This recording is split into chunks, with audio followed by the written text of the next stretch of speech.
So hey guys, and welcome back to another episode of Amesey's Corner here at Approved Auto. Well, it's Thursday, a little early. I got here early. I usually get here about this time, but it's my day to open the doors. So figured I'd get a little update on a couple of things. This Silverado, I got to replace every brake line in it. Not looking forward to that. So yeah, this Jaguar transmission here. This is the one, we got that used transmission, and the fit in here was all stripped out, and we couldn't use it. That new transmission should be coming today, hopefully before lunchtime. We want to get that in this afternoon, but if it doesn't come, then this is just a little update. Someone had asked me how I keep all the hardware. Look at this. Look at nice little pond here. Someone asked me how I keep all the hardware organized on a big job like this when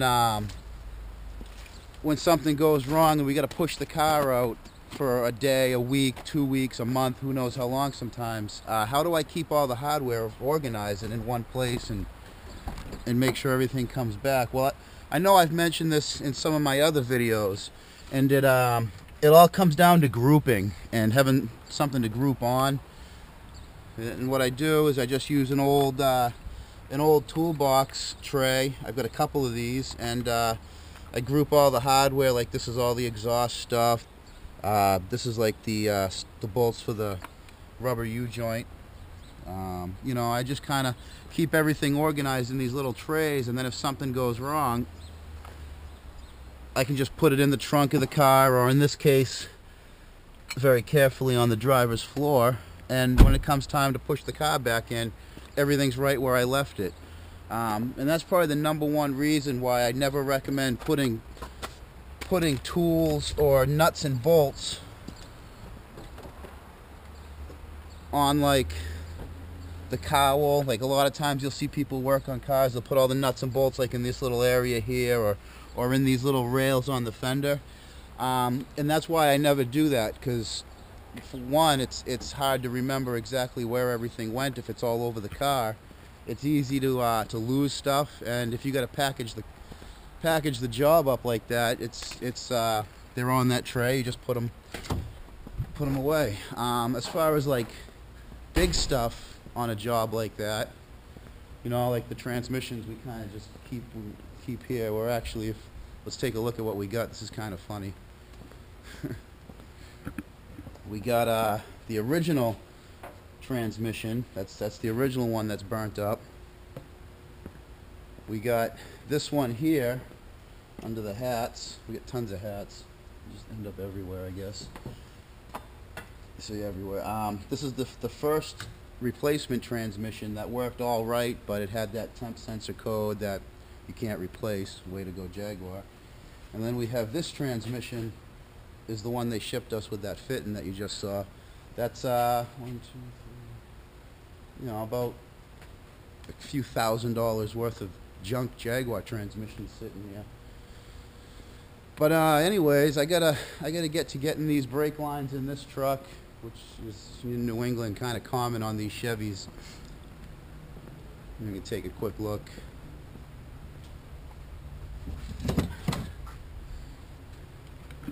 The line that's blown, I don't know if you guys can see, but you know, look at all these brake lines, and I'm replacing every one. We actually get a kit in this box, every brake line.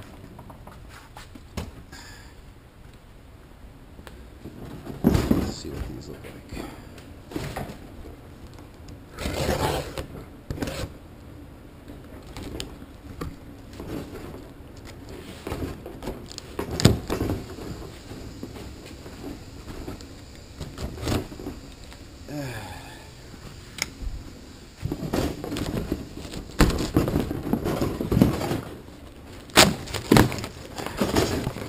Oh yeah.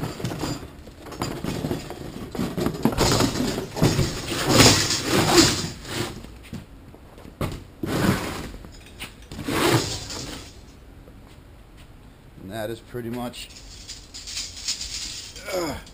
every brake line. all pre-bent, all the fittings pre-put on for me. We have all the equipment to make these lines, but in instances like this, it's just so much cleaner in the end to just replace them with factory lines. These kits aren't too bad. I'm not sure exactly how expensive. Maybe I'll put an annotation in that costs that much. But the other issue with this truck is all the bleeder screws and the calipers and the wheel cylinders are all rotted off. So I got to contend with that.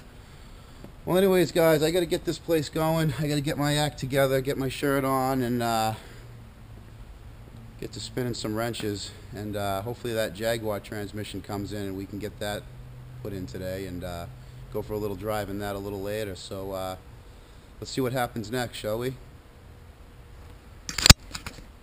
Alright, boys, it's too late in the day. The transmission's just showing up right now, so we're going to see what this guy says about this. We'll do some son of a bitch recording here, and we'll see exactly what this new transmission looks like and what he has to say about this. He's just a delivery guy, though. He's probably not going to care all that much, but it'll be interesting. It should be interesting. What's going on, man? That sucks. You know what he did when they took this off? They cut it right at the fitting. Yep. And it crimped the fitting inside, and that's it. Just couldn't get it out.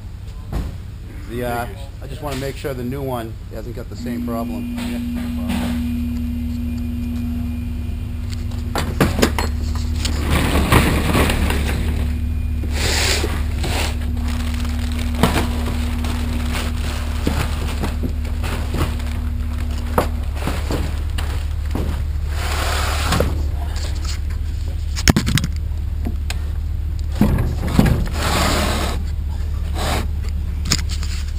That's more like it.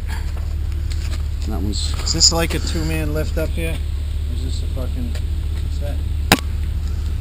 Looks like that other fitting might be pooched, boys. Looks like that other fitting might be pooched. Alabama or something. Yeah, that's no good. That's gonna leak. See inside where it seals? Yeah, we gotta try and fucking Because it seals inside where it's all chewed up.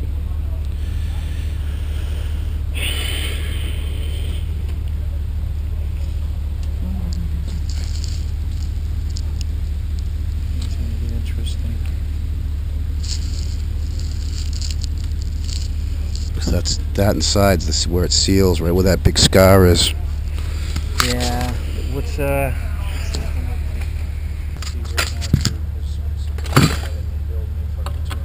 flip that down, we'll watch this thing out.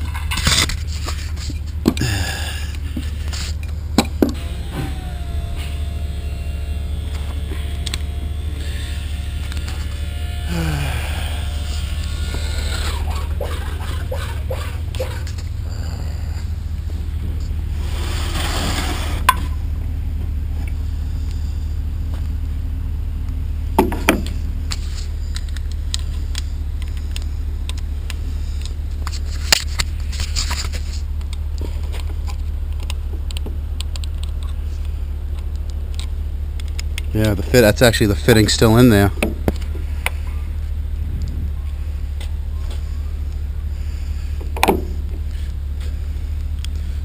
This piece right here is still in there.